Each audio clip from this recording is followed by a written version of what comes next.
మరి దేవుడు చేసిన మేలును మర్చిపోకూడదు అని లేఖనాల ప్రకారంగా.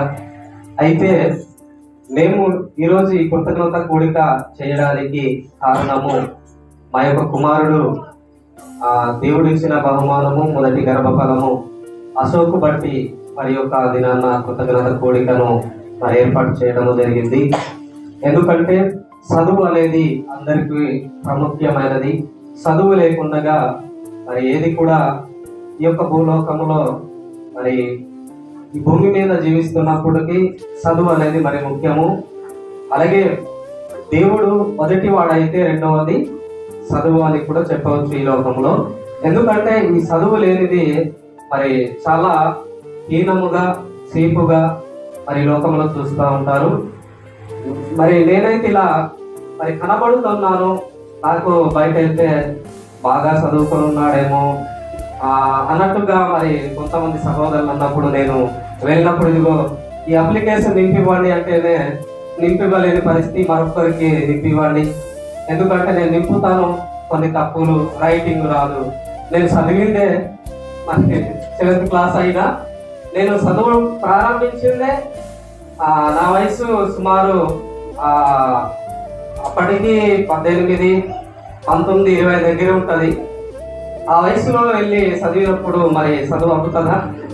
ఎక్కదు. అందుకే నా పిల్లల్ని ఎలాగైనా చదివించాలి అని, నా పిల్లలైనా చదువుకోవాలి, చదువుకొని మంచి ప్రయోజకులు అవ్వాలని కాదు, కానీ చదువుకొని కొంతవరకైనా తాము బ్రతుకున్న వరకు ఆ చదువులో నేర్చుకొని కనీసం ఒకరికైనా ఒక అప్లికేషన్ అయినా రాసి పెట్టేలా, కనీసం ఒకరికైనా వెళ్ళి గ్రామస్తుల కొరకు అడిగి ఇదిగో ఫలానా మరి పనిని అని చేసి పెట్టేలాగా ఉండాలని నా యొక్క ఉద్దేశము. మరి ఇప్పుడు కూడా నేను చేస్తున్నాను అవి, కానీ ఒకటి చదువు అనేది తక్కువ అయిపోయింది నాకు అనుకొని నా పిల్లల్ని ఎలాగైనా చదివించాలని మరి ఊర్లో జాయిన్ చేసినప్పుడు ఊర్లో 3వ తరగతి వరకు చదువుకున్నాడు. 3వ తరగతి చదువుకుంటున్నప్పుడే మరి నాకు సేవకులు మరి ఆ సమయంలో మరి సేవకులతో ఉండడము, అలా సంఘ పెద్దగా ఉండడం వల్ల సేవకులు నాకు చెప్పేవారు, చదివించాలి, పిల్లల్ని చదివించాలి, ఏదో ఒకటి చేయించాలి అని చెప్తూ ఉండేవారు.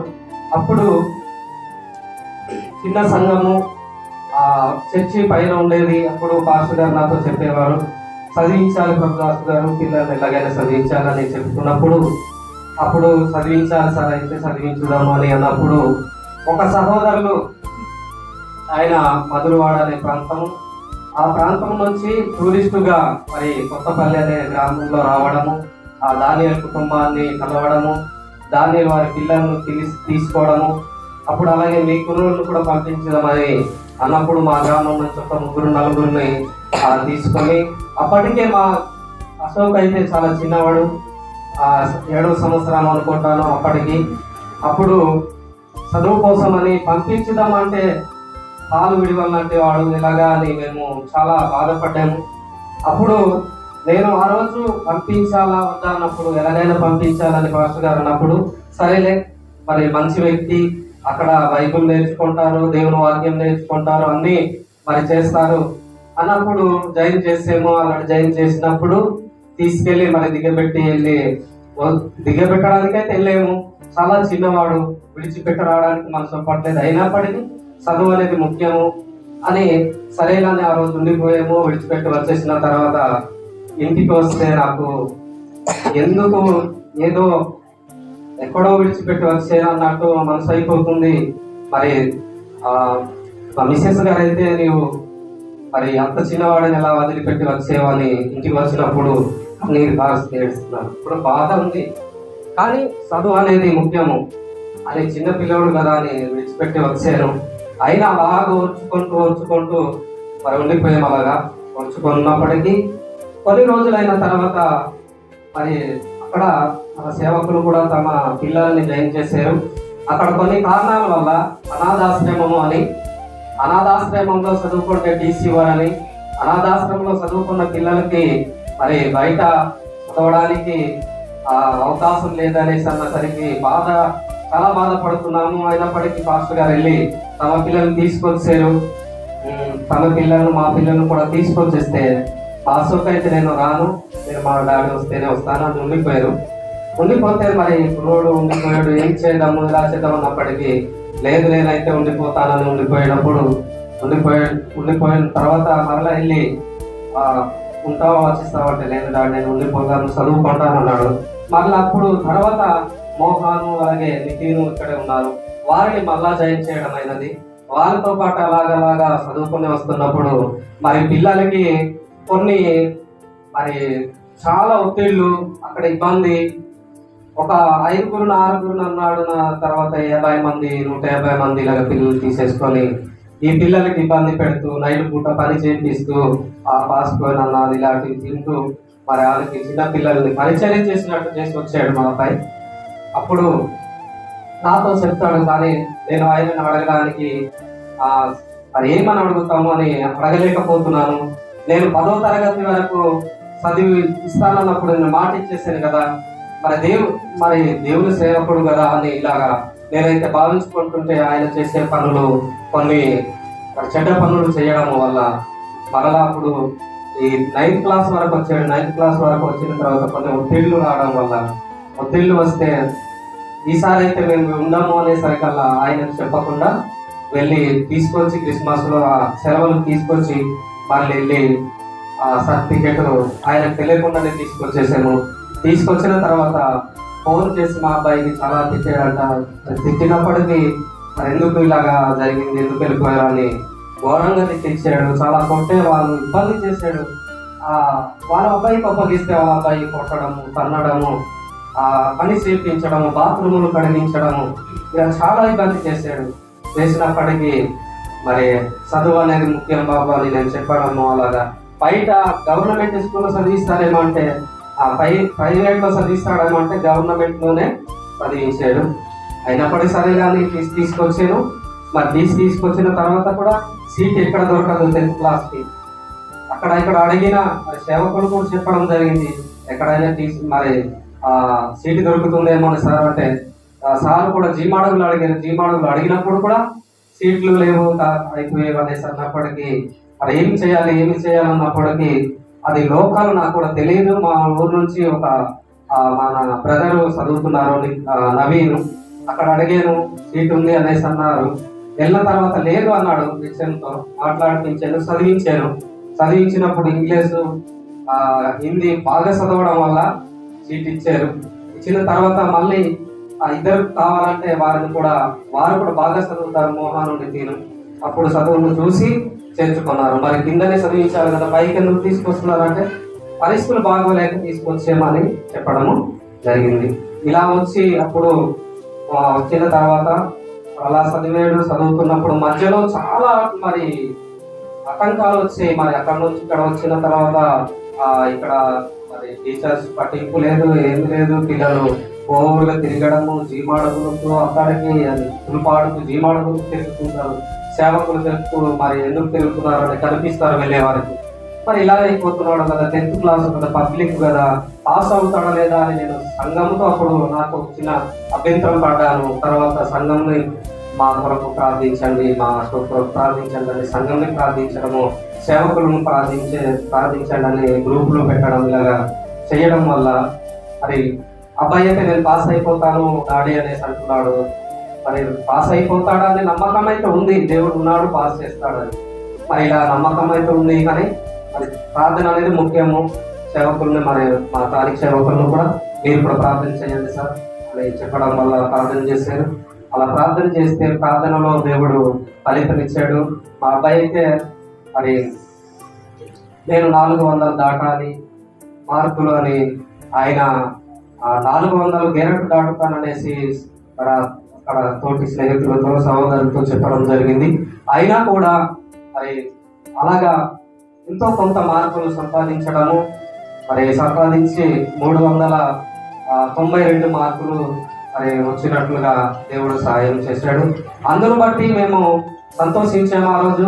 మరి కొంతమంది ఫెయిల్ అయిపోయారంటే ఎక్కువ చదివిన వాళ్ళే, అక్కడ ఎక్కువ బాగా చదివిన వాళ్ళు ఫెయిల్ అయిపోవడము, తక్కువ మామూలుగా ఉండి చదివిన వాళ్ళు అక్కడ పాస్ అవ్వడం అనేది అది దేవుని కృప అనుకుంటున్నాను నేనైతే. ఎందుకంటే మరి బాగా చదువుతున్నవాడు పాస్ అవ్వకపోవడము, చదవని వాడు పాస్ అయిపోవడం వల్ల అది దేవుని మహాకృప అనుకున్నాను.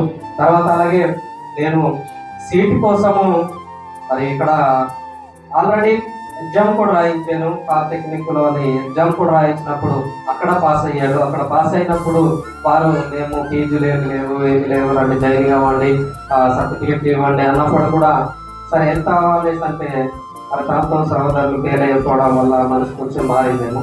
మరి అక్కడ నేను వెళ్ళనున్నప్పుడు ఇంకా మళ్ళీ అప్లై చేద్దామంటే కూడా సమయం తక్కువ ఉంది.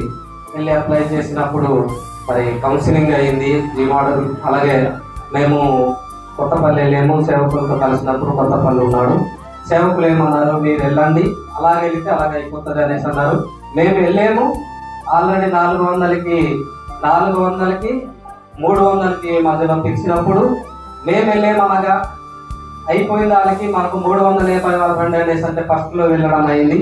అప్పుడు వెళ్ళిన తర్వాత వెంటనే కౌన్సిలింగ్లో పిలిచినప్పుడు ఏకలవ్యలో కూడా సీట్ ఉంది బాబు నీకు అనేసి అంటే నాకు వద్దు, నాకు బైపీసే కావాలని ఆయన పట్టడం జరిగింది. నేనైతే ఏకలవ్యలో తీసుకున్నాను. అయినా సరే నాకు బైపీసీ కావాలి, ఏకలవ్య ఎక్కడ అయినా నేను చదవగలను అని వాడు కోరికతో చేయడం వల్ల మళ్ళీ ఒక వ్యక్తి జీవనத்தை వాడుతారు కదా మన సేపాలు అలా ఒకసారి సీట్ కోసం మాట్లాడినంటే ఏపీఆర్లో ఉంది అనేసి అంటే ఏకలవ్య అరకువేల్లో ఉంది అన్నాడు. మరి అక్కడైతే వద్దు అంటాడు, చదువుతూనే ఉంటాడు. ఇలాగా అప్లికేషన్ రాసాము, అయిన ఇక్కడ చేసాము కదా ఎందుకులే అని మళ్ళీ ఆ అప్లికేషన్ మా జేబులో వేసుకొని మరి వచ్చేసాము. మరి ఇలా దేవుడు మరి ఆ రోజు సాయం చేశాడు. మన సేవకులు అంటున్నారు, నేను పోయినసారి వెళ్ళి 9-10 గంటలకు వచ్చాను, మీరు అలాగే వెళ్ళి ఇలాగ వచ్చారు అంటే నేను ఆశ్చర్య అయిపోతున్నాను అనేసి మా సేవకులు చెప్పడం జరిగింది. ఆ రోజు అలా వెళ్ళాము, సరిగా అయిపోయింది వచ్చేమని చెప్పడం వల్ల అసలు సంతోషించారు సేవకులు కూడా. మరి ఇలా ఈ ప్రార్థన అవసరం, ఎంతైనా అవసరము మనకు. మనం మాట్లాడి దేవుడు వినేవాడు, మన మాటలను దేవుడు వింటాడు, జవాబు ఇచ్చే దేవుడు మనం పొంది ఉన్నాము. మరి అలాగే మా కుటుంబంలో ఈ మేలు చేయడానికి కారణము దేవుడు. మా కుటుంబం చాలా దీన స్థితిలో, చాలా పాడైపోయిన కుటుంబము. మా కుటుంబం ఇలా ఉన్నాము, ఇలా నిలబడి ఉన్నామంటే కారణం అది దేవుని కృప మాత్రమే. కనుక మరి ఏమైనా నేను తప్పుగా ఎక్కువ టైం తీసుకున్నా నన్ను క్షమించండి. ఎందుకంటే ప్రిపేర్ అవ్వలేదు తక్కువ టైంలోనే. తర్వాత నేను జాయినింగ్ చేసి తీసుకెళ్ళి అటెండ్ చేసి వచ్చిన తర్వాత చేసుకుంటామంటే లేదు. ఏమంటుందంటే మరి అమ్మగారు ఏమంటుందంటే చేసేద్దాం ముందుగానే చేసేద్దామని నేను అనడం వలన ముందుగా చేయడము, సిద్ధపాట్లు అనేవి 2 రోజుల్లో జరగడం వల్ల మరి నన్ను క్షమించాలి. ఎందుకంటే ఒక నెలలో మరి వారము 2 వారాలు ఇస్తేనే జనాలు ఇలాగా కూడుకోవడం కూడా బాగుంటుంది. పనుల టైం ఇది. మరి నన్ను క్షమించాలని కోరుతా ఉన్నాను. మరి అబ్బాయి మరి ఏమన్నా చెప్పాలనుకుంటే మరి అవకాశం ఇస్తుంది. రోజుకి ఆరోగ్యము ఎలా చేయడం ఏంటి అనేది ఇక్కడ కూడా వచ్చింది. నేను ఎప్పుడైనా పుస్తక వందనాలు ఏం చెప్పాలి అర్థం కావట్లేదు. కానీ నేను యాక్చువల్లీ 10th పాస్ అవ్వలేను అనుకున్నాను. అని ఇలా అడిగారికి కాల్ చేయడం వల్ల ప్రార్థన చేస్తున్నారు అందరూ బాగా అర్థం అన్నం వల్ల అలా అర్థమయ్యాను. మా ఫ్రెండ్స్ అనేటి అందరూ ఫెయిల్ అయిపోతారు అక్కడ. కానీ అలా ఇంటి వాళ్ళకి కాల్ చేస్తూ మాట్లాడుతూ అలా ధైర్యం తెచ్చుకోవడం వల్ల, ప్రార్థన చేసుకునే వల్ల పాస్ అనుకుంటున్నాను. నేను పాస్ అవ్వడానికి కారణం ముఖ్యంగా ప్రార్థనే నన్ను నిలబెట్టింది. ప్రార్థన చేసిన ప్రతి ఒక్కరికి కూడా నాకు తీసుకెళ్ళి వల్ల నేను తెలియజేస్తున్నాను. Thank you.